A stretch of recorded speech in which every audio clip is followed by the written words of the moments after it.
Hello, welcome back to Ravenclaw Reads. I'm Courtney and this is the start of my weekly reading vlog. Happy Monday. It was a very productive reading weekend, so excited to get into it. It seems like Monday is always my longest clip because so many things have happened over the weekend and they're all book related. So, excuse me, we're finally getting some spring weather here in Minnesota. I don't know why I always start with weather conversation, but I do. And we're finally getting that weather. So loving that. Let's tuck that here. So let's talk about what I read this weekend. So as you guys know, I've been very energized about my reading this month. March and April were pretty slumpy months for me. I didn't feel like I had things to go into. Nothing sounded great. And I think what's really turned around this month is the addition of middle grade books. I love middle grade books. And I've been, I guess, keeping them away from myself in some way, thinking maybe that's not part of my reading palette. But I really am enjoying this month and getting some middle grade books in, reading things that look interesting to me because they are. And I know moving forward, I'm going to add more middle grade to my reading because they're just so good. So let's talk about what I read this weekend. And then I will show you my library haul and my book of the month haul. All right, so this weekend, I went into the weekend on Friday reading The Dinner List. This is by Rebecca Searle. This book is about a woman who has the question posed like, what would you, if you had dinner with anybody dead or alive, who would you have? And she created this list. She updates it throughout her time. And she's at this dinner with the people that she's invited. So she's invited Audrey Hepburn, her old professor, her father, her best friend, and her ex-fiance. So throughout the story, we kind of see how they start to come together. Audrey Hepburn is really there as like a sense of peace and calm. The professor was a father figure for her throughout the story. And her lead character's name is Sabrina. And the best friend is there because they have lost touch since the best friend got married and had a baby. Her father is there because he was not a part of her life and passed away before they could ever connect. And then her ex is there, and we're trying to figure out, like, why is the ex there? And so throughout the course of the dinner, we go back and forth between timelines, which is what Rebecca Searle does really well. And we start seeing, like, how her and her fiance met, how that built. And it's really a relationship that was built on fate, so they think. But it wasn't really, because Sabrina kept something away from him the entire time, which is that he was a photographer. She wanted to meet him, and she went to a photography club where she thought he might be. He was not there, but he was selling photographs there, and she bought the photograph. And when they reconnected, she never told him about that. And so while he was looking for whoever had bought that photograph, it was really her. And so it was like forced fate. Anyway, I don't want to spoil it, but it's a really good book. It wasn't my favorite of her books, but it's short. It's like 270 pages, I want to say. So it's really worth it if you like her style of writing. I definitely liked 5 Years Later and One Italian Summer better, but this one was pretty good. Yeah, so I think I gave it 4 stars. Like I said, it wasn't a 5-star for me. Her other ones were better. Then I read that with sprints on Friday. So they have sprints on Friday now, which is touch and go because Friday for us is like a fun night. It was Cinco de Mayo. We like to cook together on Fridays. And so like a 6 o'clock sprint is not always ideal, but I hopped on a little bit for the sprint. Then I picked up this book. I started reading this yesterday. Was it yesterday? Yeah, because I finished Dinner List on Saturday. So yesterday I picked up New From Here, middle grade book by Kelly Yang. Kelly Yang is the author of another book called The Front Desk, which Kennedy read when she was like in 5th or 6th grade. And Kelly Yang kind of writes about the immigrant experience And so this book was really intriguing to me. So this book is really all about the beginning of COVID from an immigrant's perspective. So the family has been living in Hong Kong, but they're half Asian, half American. And the pandemic starts hitting in China. It has not hit Hong Kong yet. So the mom decides to take the kids back to America to avoid the pandemic. Spoiler, that didn't work. And so as they come to America, they're so excited to be back, to get back rooted into things here. The mom is excited, and the kids are excited to experience America again because they've already been here. But what they're not expecting when they come is the amount of racism that they face once they are here, especially with the pandemic. And we know, living through it, all of the derogatory remarks and comments made to specifically Asian people at the beginning and during and still now about the pandemic. And so this book follows that journey. Now, they are biracial. And so the older boy, they describe him as looking a little bit more traditionally Asian, whereas the younger sister and brother do not so much. And so he faces, Bowen is his name, he faces a lot of racism with his peers. In middle school, he's having a hard time fitting in. And our youngest character, what is his name? Knox. He's really our main character. We see a lot of things through his perspective. Knox is recently identified as having ADHD, and he didn't know that about himself. His mom tells him when they get to America, but he's always, breaking things. He feels like he's always going to be in trouble. Something never goes right with him. And so we're kind of exploring that as well. I thought they did a beautiful job with talking about ADHD for what it feels like for him. They did a great job, or Kelly Yang did a great job in explaining the pandemic as it rolled out. When I was in the classroom at the time the pandemic started, this depiction is very accurate. I know some people have read pandemic books now and they feel triggered. I'm starting to hate that word, but I didn't feel that way. I felt like it was an actual depiction of what it was like to be an educator at the start of the pandemic and that uncertainty, and it was really well written. I will say the only criticism I have, and I give this a 4.5, the only criticism I had was that it's a little long. This is for grades or ages 8 through 12, and it is 300 and, let's see, 54 pages, which, again, people in 7th grade are reading huge mega novels, and so I'm not thinking about links so much. It's just like, it started getting long in what was happening. And I guess this story, I didn't read the author's note, I just flipped through, but I guess this story is kind of similar to what her own family went through. And there's a picture of the author with her kids coming from Hong Kong. And so, yeah, now I have to go back and read this. Really, really interesting. Like I said, I went a little long, so I did not read the author's note. I was like, okay, and we're done. But really gonna highly recommend that this is a good book. So then I also, on Saturday, went to the library because Reagan had a book on hold, and I was like, do they have The Deceivers, which was the second book in the Greystone Secrets that I said I wasn't gonna read, and lo and behold, they did have it, so I am gonna read this. I'm not reading in middle grade right now. This will be my next book that I'm reading, but I was so excited to find it there and to find that there's a third book, The Messengers. So I'm gonna tear down this entire series, and at first I was like, I really don't want to, because like, why did they leave us on a cliffhanger? But now I'm kind of like, I just want to know what happens. And they were quick reads. They were pretty interesting. I hope it continues, because I want to read both of these. So I picked up The Deceivers and The Messengers, which is book 2 and 3 in the Greystone Secrets. So I will be following up on those. And then I saw this book. It just caught my eye. It's called A New York Minute. I think I saw it on Bookish Knitter's channel. I have no idea what it's about, but I recognized it, and so I definitely wanted to pick it up and read it. I could read the front cover, but I'm not.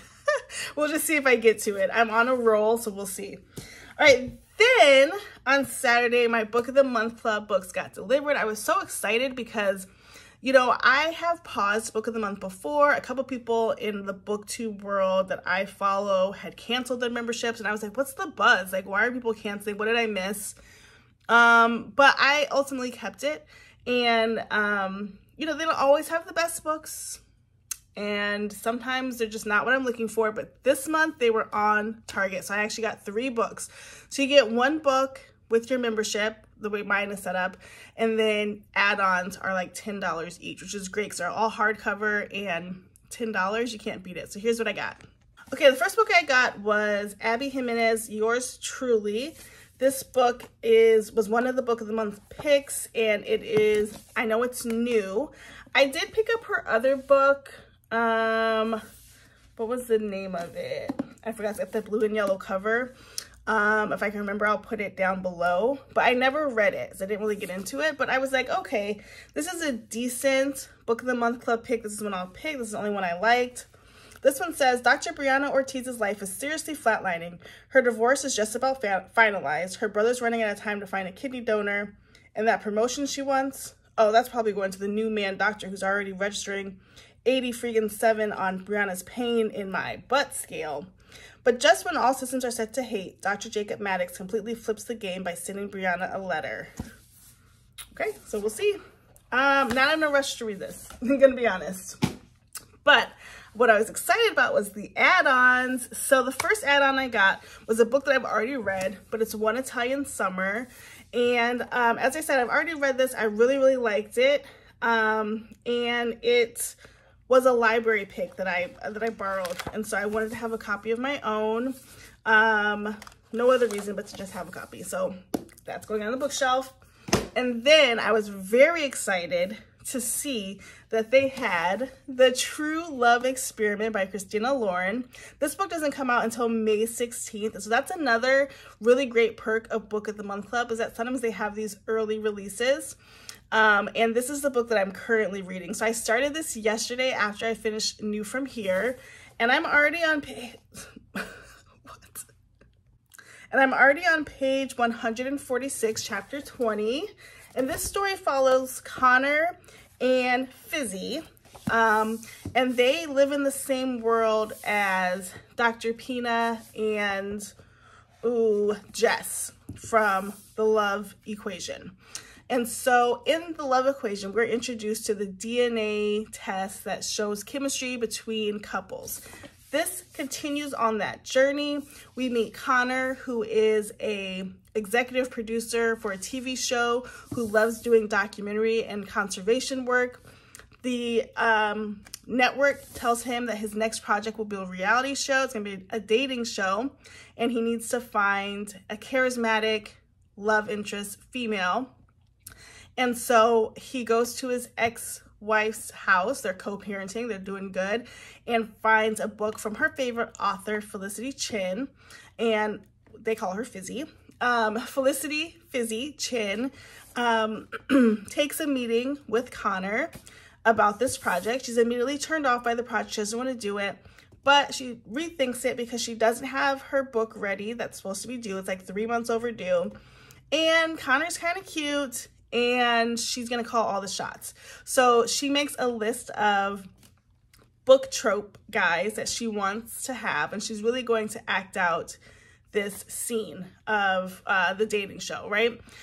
Her and Connor decide that they're both lacking joy in their life, and so prior to filming the show for 2 months, they're gonna hang out and find joy. That's part of her request. So the first thing they've done is they went out for tacos, they had a good time. Fizzy invites him up to her home. He declines because he is a very serious relationship person and Fizzy is not. And so she's kind of taken aback by that. But then we find out that, so Connor has a child with his ex. The child's name is Stevie. And Stephanie plays on the same soccer team as Jess and Dr. Pina's daughter, Juno. And so where I left off was that they were at a game. Fizzy was there supporting her friend Jess, and they run into Connor, and he's like, oh my gosh, I didn't know that we all knew each other. And so this is so good. I'm gonna finish this probably today. I have about 200 pages left and I'm ready. This is so good. And then, like I said, after I read this, I'm gonna read The Deceivers. And this week I'm gonna listen to Vacation Wars on audio. That's another Megan Quinn book. So those are my updates for Monday. Like I said, it was a very productive reading weekend. Very proud of myself and excited about all that is reading. Okay, talk to you guys soon. Good morning and happy Tuesday. It is a gloomy day here. I'm dragging and it's only Tuesday, so that's disturbing. I did not get the best sleep last night, but we're moving forward. So I decided to put some makeup on today just to like wake myself up and be part of the moment in the day. So here we are. Okay, so yesterday was a great reading day for a Monday. Let's see, I was telling you guys that I was reading True Love Experiment, and I finished this yesterday. I hopped on reading sprints with Storm Reads, and Monday's actually a really good day for the sprints for me because there's not a lot going on in the home. Tuesday, Wednesday are chaotic. Thursday, everybody's tired, so Monday's a good day for this. So I finished this book. I ended up giving it 5 stars, and I was telling my husband, like, I'm not a book snob with the stars. Like, I don't feel like we need to be holding back giving stars. I'm not an expert critiquer. I'm not getting paid for my reviews. Like, I gave it 5 stars. Was it perfect? No, but it was really good. It kept me intrigued and I flew through it. So this book, as I was talking about yesterday, follows Connor and Fizzy on their journey for love. Fizzy is the star of a reality show that Connor is producing in an effort to find joy in their life prior to the show starting, because Fizzy doesn't really want to do the show, but she's a struggling author right now who has nothing in the chamber for writing. So she does this as a way to parlay moving forward on any other writing projects. Her and Connor start hanging out to find joy. They do find joy in each other and really start connecting. She goes through the show, which is like a bachelorette sort of show, and she's not connected with anybody because she likes Connor and Connor likes her. They're all kind of connected through the first book, which was the soulmate equation. Jess is Fizzy's best friend, and Jess married Dr. Pina, who made the DNA duo website with the DNA testing who is compatible versus who's not based on your DNA. So they're all in the same world and universe and timeline. And so it was really good. I think the only thing that I didn't like was, you know, every romance story has to have that like pitfall of like where they all collapse and fall apart. And the reasoning for this one was so minuscule that it was like, okay, we're really reaching here. We didn't need it. So, but it ended fine. 5 stars, like I said, really good book. So glad to have that in my collection. And like I said, it doesn't even come out till May 16th. So shouts to Book of the Month for putting that out. Then when I added that to Goodreads, I realized I was 1 book away from my goal for the year, which was 70 books. And so really excited because I was thinking I'll probably hit 70 books by June or July, but having it in early May is amazing. So I decided last night I was going to read a Babysitter's Club book. It was a really quick one. I read Marianne in the middle. I gave it the basic 3 stars. It was mostly about the journey of Mallory leaving to go to her private school, which I remember that story arc, but not the exact story. And so it was all right. Mallory and Jesse don't appeal to me as far as the reading. I love the Claudia and Stacy stories, as I've mentioned before, but it was all right. It was fine. So that was my 70th book. So exciting. And then I was like, I'm going to start The Deceivers, but really I was too tired last night to start this. But I am starting The Deceivers today, and I just started the audiobook for Vacation Wars by Megan Quinn. So I'll be listening to that today as I get some work done. So that is the Tuesday update. Really productive Monday with reading, and I am so, what's the word? I don't know, enthusiastic about reading this month. And so it's nice to knock a lot of books down off of my TBR. So that is the plan for today, and I will check back later if something else happens, but I think that's pretty much it. All right, guys, see you in the next clip. Good morning and happy Wednesday. I'm definitely sporty today. I have like no professional meetings today. I have a couple of regular meetings. I'm gonna put a sweater on, but it is hot. We're getting to this spring, summer vibes here in Minnesota. Very excited about that. So just wanted to jump on and tell you about my reading yesterday. So yesterday my goal was to read The Deceivers and get a good chunk of this done. I also started listening to an audiobook. So I'll start with the audiobook. I'm listening to Vacation Wars by Quinn. This is another book that is on Kindle Unlimited and you get the Audible for free. This book follows a family, two families that have gone to Greece every summer, Santorini, and the girl in the family and the guy in the family have had, Tessa and Miles, have had like a crush on each other, but have never really acted on it. And then one summer, Miles kissed her on the cheek, and then she didn't see him again for like 7 years.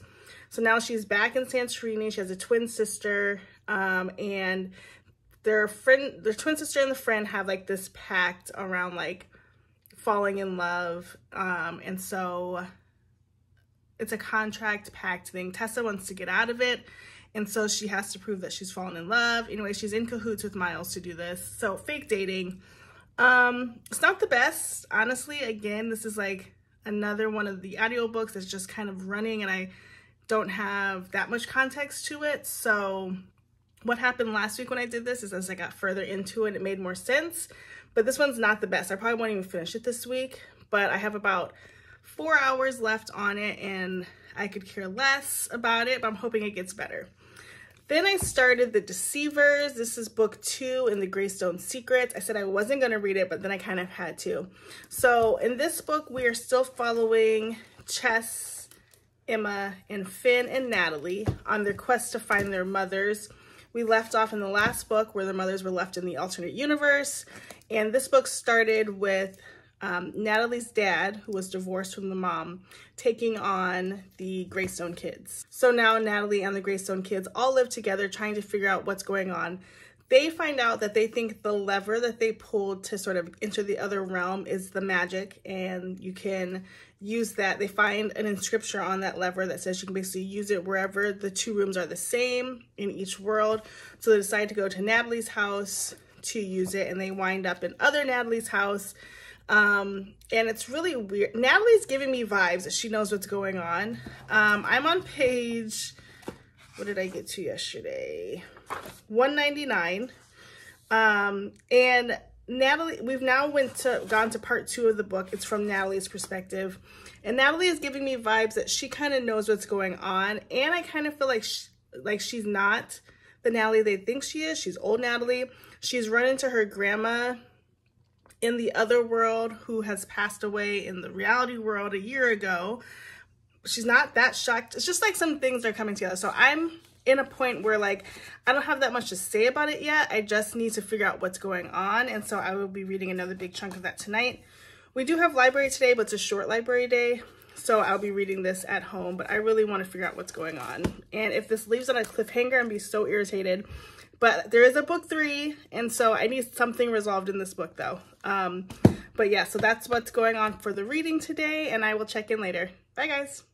Good morning and happy Thursday. I am dragging today. Thursday is my favorite day of the week, and I talked about all week to my family how on my videos, Thursday is the day that like my energy is sky high. I love it, and today I'm just so tired. I just haven't been getting good sleep at night. So gonna push through that today, but I want to give you an update. So yesterday, I finished The Deceivers.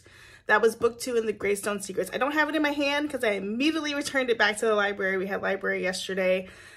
I was so disappointed in this book. So the first book was really good, had a great plot line, a great mystery, lots of adventure. And then the second book just fell off. It was so confusing. They're in the 2 different worlds. There's 2 Natalies, like other Natalie and real Natalie, and they kept referring to them that way, which was really annoying. There wasn't still a lot of resolve. It was just too much, in my opinion. I did not enjoy it. I ended up rating that 3 stars. I guess I could have gone lower, but like, I'm in the second book, so clearly I appreciate the writing style, the overall concept of the book, but it just didn't hit for me. Then I decided to go ahead and return book 3 because if I didn't like book 2, I probably won't like book 3. So I'm taking a break from that. Then I picked up The No-Show, which was a borrowed book from the library. Now, I've tried to borrow it before and couldn't get through it. And same thing yesterday, I started it and I was only like on page 2 or 3 and I was like, nope, I just don't want to do it. I don't want to read this book. And so I DNF'd that one immediately and also returned that book back to the library. So what am I reading? I picked up Collided, which is the second book in the Dirty Air series, and that is the book that my sister and I are reading. I'm doing that on the Kindle. Side note, I'm just loving this Kindle Fire. I've gotten Kindle Fires before and have liked them, but what happens for me with the Kindle Fire is it's so bright. And that hurts my head and my eyes, the whole thing. And but what I've been doing with this one is I put it in dark mode. I think I mentioned this before.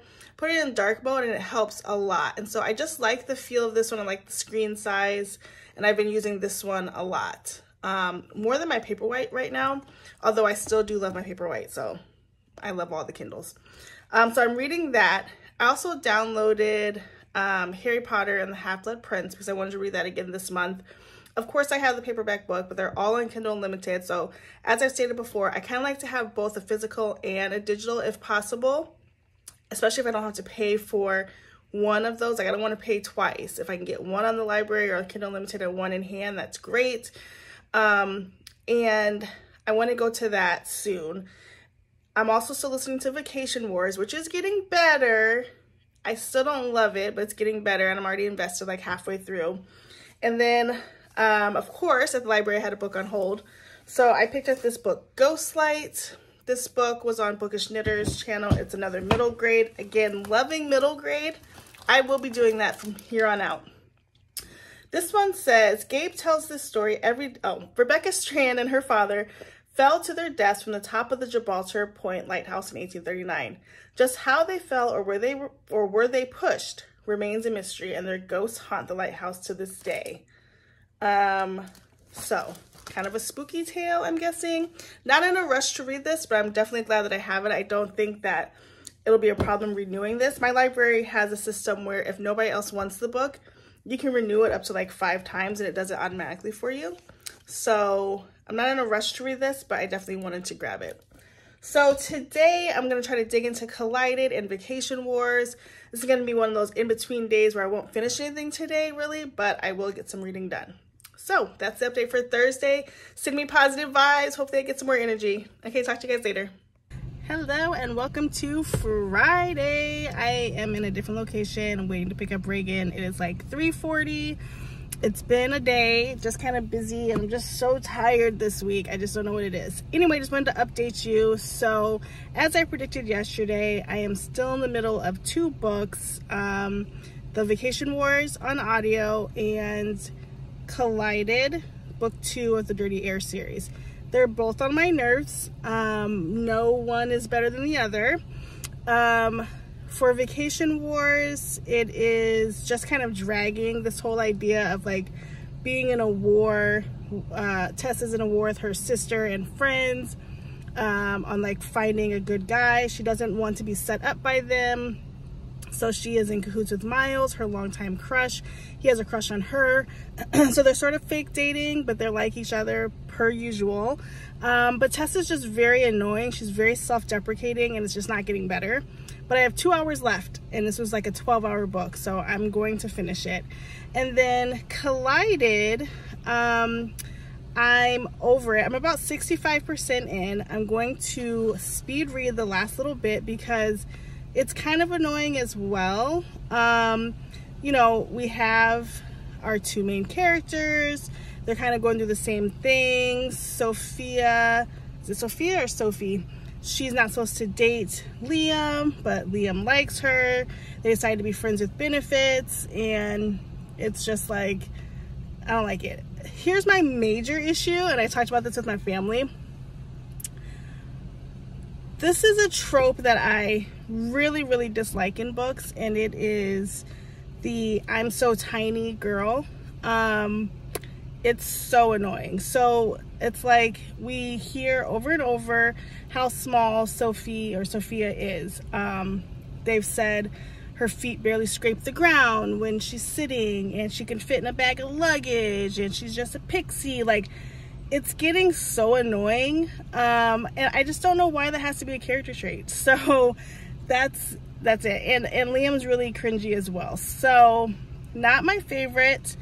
I'm also gonna finish this, so I am gonna carry this on until tomorrow, because I will have to finish these books today and then move on with life, because I just can't do either one of them anymore. So I will follow back up tomorrow with my next update.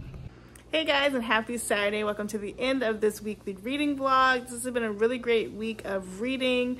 Really still in the groove and loving the middle grade May. So I have finished Collided yesterday. I ended up giving that 2 stars. Again, I didn't like it. It was very repetitive. It was just like Throttled, and I didn't really care for the characters. We had that I'm so small trope, which was super annoying from Sophie, and Liam was really cringe, and so 2 stars, that's all they get. Then I just finished listening to Vacation Wars while I was doing some things around the house today. I also gave that 2 stars, and this is a little bit biased though, because I have been listening, and so whether that's listening and working, listening and cleaning, listening and exercising, and so my full effort hasn't been in it, but it also never drew me in enough to have my full effort, so 2 stars for that. Now I am reading the next book on my list, which is middle grade. This is What Lives in the Woods. This is by Lindsay Curry. She also wrote that book Skitch Scratch that I read in October. I actually listened to that on Audible in October and liked it. It was creepy, and it was okay. I think I gave it like 3 stars, but I heard about this book and I wanted to check it out. So far it's good. I'm on chapter 14, page 88, and so hoping to finish that this weekend. Yesterday, I got some book mail too, so I went ahead and picked up the Serpent and Wings of Night, and this book I have on Kindle Unlimited too, but it is a chunky fantasy, and sometimes for me it's better to have a physical copy too, and so everybody's been talking about this and it's supposed to be good, so we're going to give that a try. I don't know if it will happen this month. I'm hopeful. I still want to read Meet Me at the Lake, and I want to get through my library books, but this could also happen. And then that's pretty much my goal for today and this weekend. I'm going to check out Kindle Unlimited to see if there's any good books that come out. On Saturday, they usually drop new books that are in for free, so I'll see if anything catches my eye. And then I brought my Kobo down just because I haven't touched it in a while, and I do have that Kobo Plus membership, so I just want to see if they have any books. I'm still trying to test out to see if it's worth paying for. The Kobo platform is just different in the US, and so the book selection is not as plentiful as Kindle, so we shall see. But anyway, that is the end of this vlog. Hope you enjoyed it. Please like, comment, and subscribe, and tell me what you thought about the books I read this week and how did you do. Until next time, we'll see ya.